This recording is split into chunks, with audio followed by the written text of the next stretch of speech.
కీర్తనల గ్రంథము 32వ కీర్తన. తన అతిక్రమములకు పరిహారము నొందినవాడు, తన పాపమునకు ప్రాయశ్చిత్తము నొందినవాడు ధన్యుడు.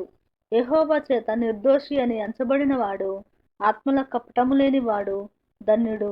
నేను మౌనినై ఉండగా దినమంతయు నేను చేసిన నా ఆర్తధ్వని వలన నా ఎముకలు క్షీణించినవి. దివారాత్రులు నీ చెయ్యి నా మీద బరువుగా నుండెను.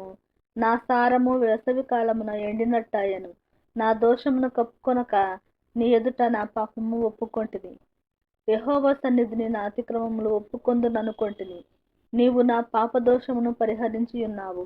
కావున నీ దర్శన కాలమందు భక్తి గల వారందరూ నిన్ను ప్రార్థన చేయుదురు. విస్తార జల ప్రవాహములో పొరలి వచ్చినను నిశ్చయముగా అవి వారి మీదికి రావు. నా దాగుచోటు నీవే. శ్రమలో నుండి నీవు నన్ను రక్షించెదవు. విమోచన గానములతో నీవు నన్ను ఆవరించెదవు. నీకు ఉపదేశము చేసెదను. నీవు నడవవలసిన మార్గమును నీకు బోధించెదను.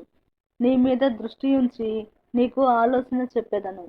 బుద్ధి జ్ఞానములు లేని గుర్రము వలెనైనను కంచర గాడిద వలెనైనను మీరు ఉండకుడి.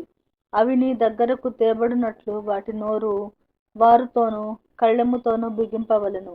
భక్తిహీనులకు అనేక వేదనలు కలుగుచున్నవి.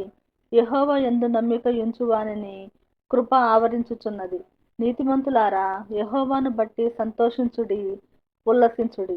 యథార్థ హృదయులారా, మీరందరూ ఆనందగానము చేయుడి.